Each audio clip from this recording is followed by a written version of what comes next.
The job opening wasn't on LinkedIn, nor was it on any job board.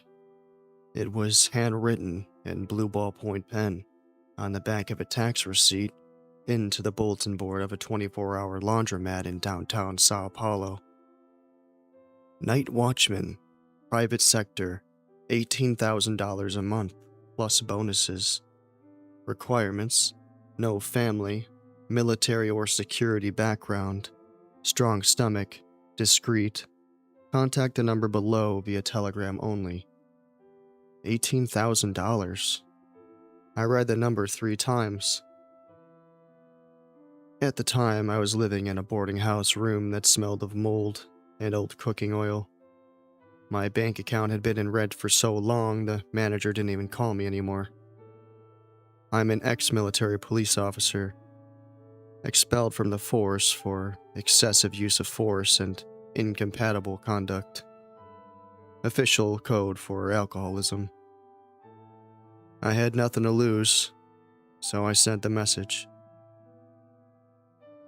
The reply came in 30 seconds, a GPS coordinate and a time, 3 o'clock in the morning.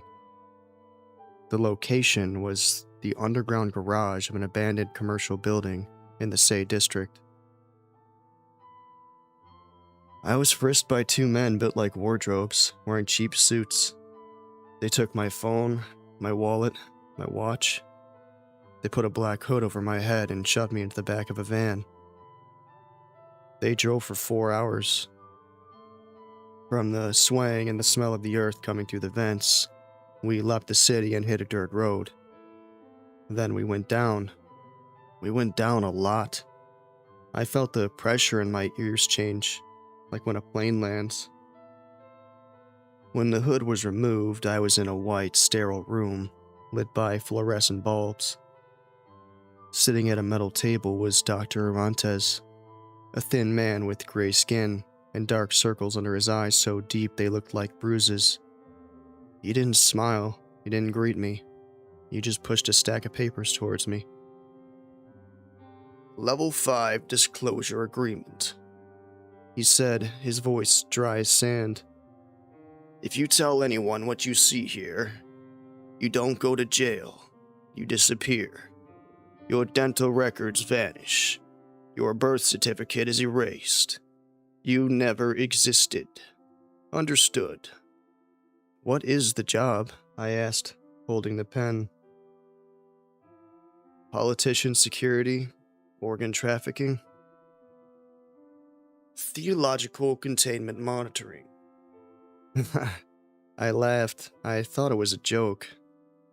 Rantes didn't laugh. The salary is deposited into an offshore account in the Cayman Islands. You work 12 hours a day, 6 days a week. You sleep here, you eat here. Your life outside is over. Sign or leave. I signed. My hand shook a little, not from fear, but from alcohol withdrawal. Rantes gathered the papers and stood up. Welcome to Project Cathedral. Let's go down. We entered an industrial freight elevator. The panel had no numbers, just an up button and a down button. We descended for too long. 2 minutes? 3?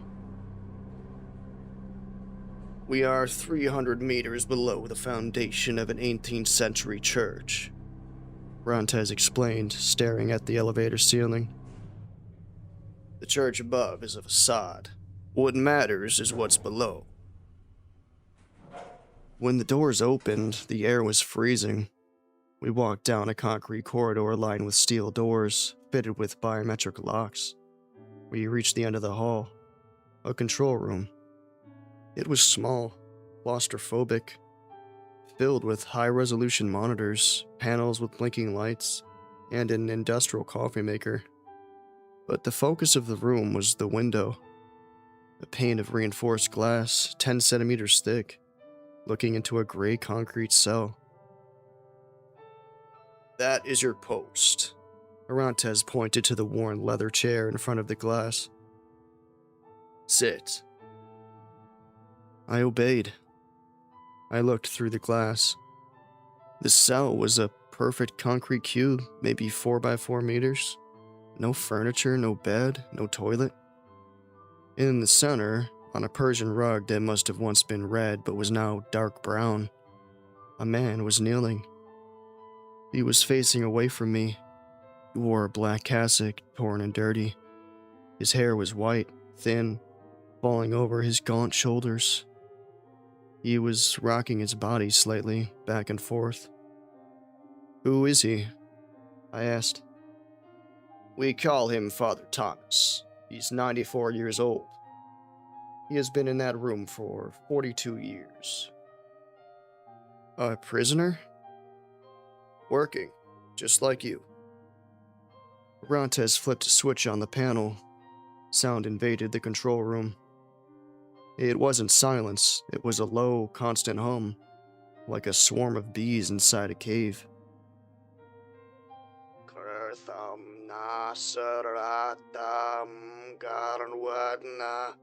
Is he praying? I asked, feeling a chill run up my spine. That language didn't sound human. The consonants were too hard, too guttural. "He's vocalizing," Orantes corrected. "It's a sonic blockade, a specific frequency. As long as he maintains this rhythm, the door stays closed." "What door?" Orantes ignored the question and pointed to the panel in front of me. There were 3 large buttons, protected by acrylic covers: blue, yellow, and red. "Pay attention, Jonas. These are your only responsibilities. The priest does not eat, does not drink water by mouth, does not sleep. He receives nutrition and stimulants intravenously. He wears high-absorption geriatric diapers that we change with robots every 24 hours.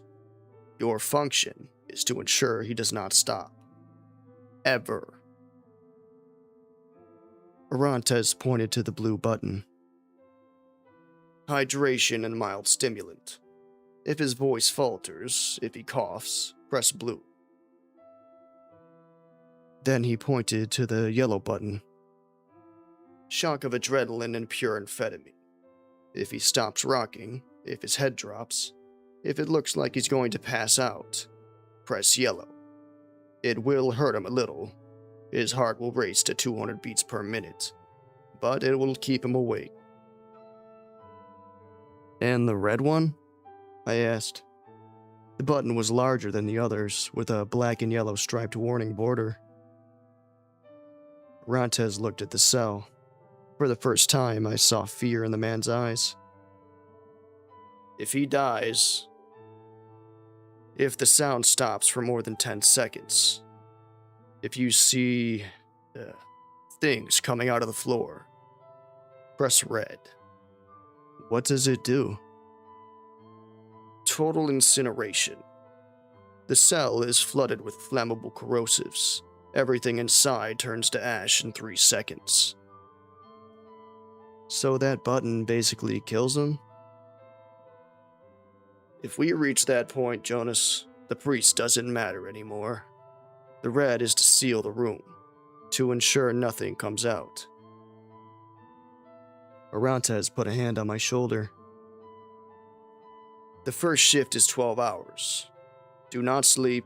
The system monitors your eyes. If you close them for more than 5 seconds, the chair shocks you. Good luck." The first few months were a slow descent into madness. Boredom is the worst kind of torture. You sit there staring at a dying old man, listening to that sound. "Kuthlamnak, uthamnak, kuthlamnak." It isn't a Christian prayer. I was raised in the church. I know Latin. I started studying Father Thomas. With the camera zoom, I saw details the glass hid. The skin on his knees didn't exist anymore. The fabric of the cassock, the flesh, and the rug had fused into a mash of dried blood and pus. He was calcified to the floor. That old man couldn't stand up even if he wanted to. His hands, clasped in prayer, had nails grown long and curved, piercing the flesh of his own palms. But the worst was his face. Every now and then he would turn his head to the side in a spasm. He had no eyes. The sockets were empty, scarred holes. Someone, or he himself, had gouged them out years ago. And the mouth. The lips were open sores from so much friction. In the 4th week, I found a journal on the control room computer. It was a text file hidden in a system folder. Previous monitors left notes. Monitor Silva, 2015. He spoke my name today, not the prayer. He whispered my name. The audio was off, but I read his lips. How does he know my name? Monitor Kowalski, 2019. The shadows in the cell are wrong. The light comes from above, but the priest's shadow points to the left, and sometimes the shadow moves when he is still. Monitor Helena, 2023. I dreamed of what is below. It is an ocean, but not of water, of teeth. Thomas isn't praying to God. He is singing to put the baby to sleep. Helena lasted 3 months. The logs said termination for medical reasons, psychotic break. I started doubting my own sanity. The sound of the prayer entered my dreams. I would wake up in my quarters, a concrete room on the same floor, whispering just like the priest. My throat hurt, as if I'd been screaming all night. In the 6th month, the routine was broken. It was 2 a.m. I was fighting sleep, drinking cold coffee. Father Thomas stopped. The silence in the room was like a gunshot. The audio monitor showed the flat line of silence. I jumped in my chair, hand hovering over the blue button. But before I could press it, he spoke in Portuguese, with a clear young voice that shouldn't have come out of that destroyed throat. Jonas. I froze. He was facing away, but I knew he was looking at me with those empty sockets. Press the yellow, Jonas. The voice said. I need strength. He is waking up. I didn't think. I pressed the yellow button. I heard the hiss of the automatic injector in the cell. The priest's body convulsed violently. His back arched at an impossible angle. I heard bones crack. He screamed, a dry, airless scream, and went back to praying. But now the rhythm was frantic, too fast.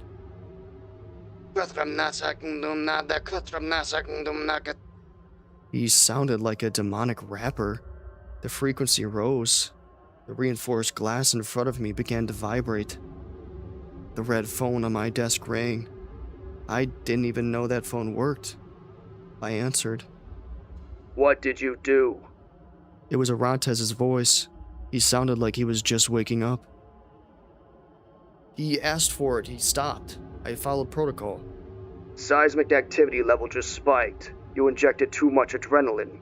His heart won't take it. I looked at the vital signs monitor. Heart rate, 210 BPM. Blood pressure, 240 over 150. The priest was going to explode. It's amazing! Priest shouted, breaking the prayer again. This time, he turned. He rotated his torso 180 degrees. His spine snapped, breaking. But he still turned. The eyeless face stared at me. He smiled. Black blood ran from his mouth. The door, Jonas. The door is creaking. And then, The floor of the cell gave way. It wasn't a hole. The concrete simply became liquid. The rug where the priest was kneeling sank. I saw Father Thomas's body being swallowed by the earth. He didn't scream. He kept praying as he sank into the gray slime bubbling on the floor. The prayer became muffled, gurgling, until it vanished completely.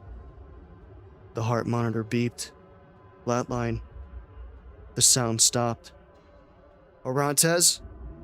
I screamed into the phone. "He's gone. The floor swallowed him." "The red. Orantes shouted. Press the damn red button now." I lifted the acrylic cover. I pushed the button. I closed my eyes, waiting for the flash of flammable chemicals. The heat, the explosion that would incinerate everything on the other side of the glass. But nothing happened. The button didn't work. I opened my eyes. The cell wasn't on fire. The cell was glowing. A sickly violet light emanated from the hole in the floor where the priest had sunk. The temperature in my control room began to rise. 30 degrees, 40 degrees. The plastic on the monitor started to melt. The phone in my hand melted, burning my palm. I dropped it. And then the thing began to emerge. First, it was the fingers. Long, translucent claws made of something that looked like smoking glass and TV static. They gripped the edge of the hole in the concrete. The size, my God, each finger was the size of a grown human. Then, the head. It had no face. It was a polygon of flesh and light that constantly changed shape. Looking at it made my eyes bleed. I felt hot, red tears running down my face. The central computer in the room came to life. A text message appeared on the main screen, giant green letters on a black background. Containment system failed. Omega protocol initiated. Mandatory replacement. The doors to my control room locked. Titanium bars slammed down over the exit. A mechanical needle descended from the ceiling, right above my chair. I tried to get up, but the chair had magnetic locks on the wrists and ankles. They snapped shut with a metallic click. I was trapped. "No, no! Let me out!" I screamed. The needle descended and pierced my neck. I felt a cold liquid invade my veins. It wasn't poison. It was clarity. Suddenly, the fear vanished. The pain vanished. My mind expanded. I understood. I understood what Father Thomas was doing. He wasn't praying to a god. He was asking for salvation. He was telling a story. The entity, whatever that thing coming out of the hole was, is made of chaos. It is pure entropy. It wants to undo the universe atom by atom.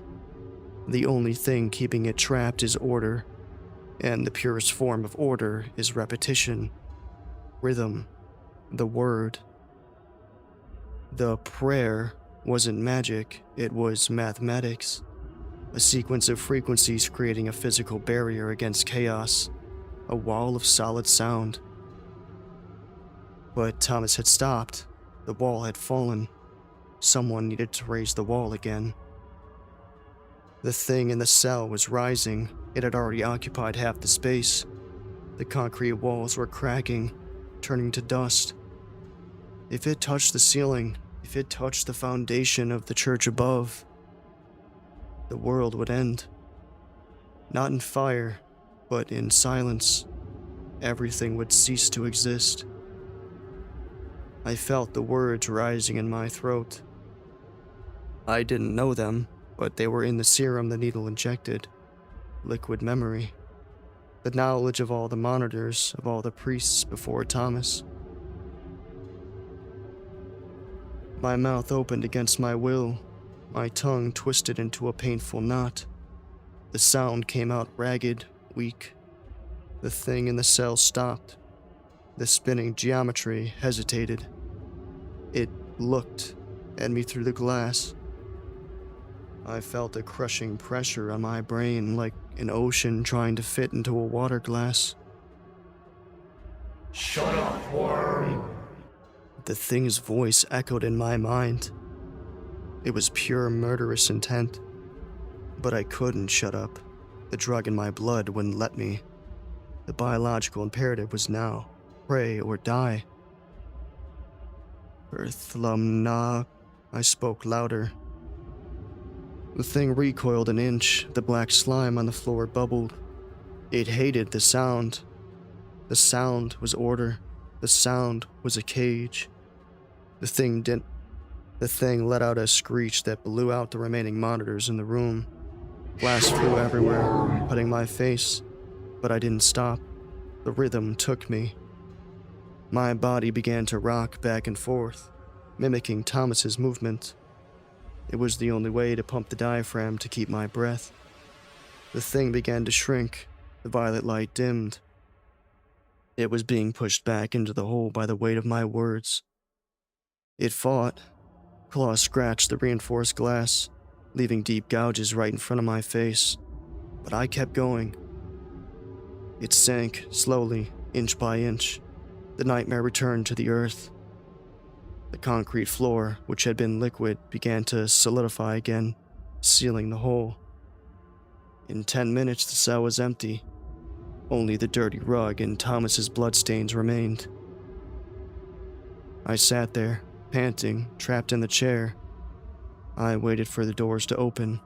I waited for Orontes to come get me out, congratulate me, give me my money. But the doors didn't open. The needle in my neck injected another dose. Nutrients, water, stimulants. The intercom clicked on. Excellent work, Jonas. Orontes' voice said. The transition was smoother than we expected. Thomas took 3 days to find the rhythm the first time. Get me out of here! I tried to scream, but the words didn't come out. My throat was locked in prayer mode. I could only make the guttural sounds. You cannot leave. Orontes continued, calm. The frequency must be maintained within line of sight. The glass is the focusing lens. You are the new projector. The audio system was destroyed, Jonas. Now it is just your voice. Direct into the room's acoustics. The light in the control room went out.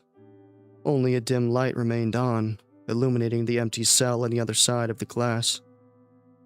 And a new button lit up on the panel in front of me. A button that injected water into my mouth through a tube that came out of the headrest.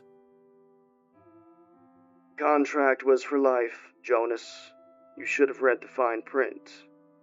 Monitoring and containment. You are the containment now.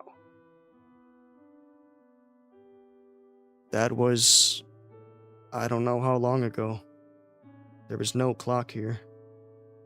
My knees hurt, even though I'm sitting. I feel like they're trying to fuse to the chair. My eyes burn. I don't blink anymore. And my voice isn't mine anymore. It's a constant hum, an organic machine built to keep the demon sleeping. Sometimes, when exhaustion hits and I slow the rhythm, I see it. The floor of the cell starts to sweat that black slime, and I hear its voice, from down below, laughing at me. Sing, little bird, sing until your throat tears. I have all the time in the world, and you only have one life.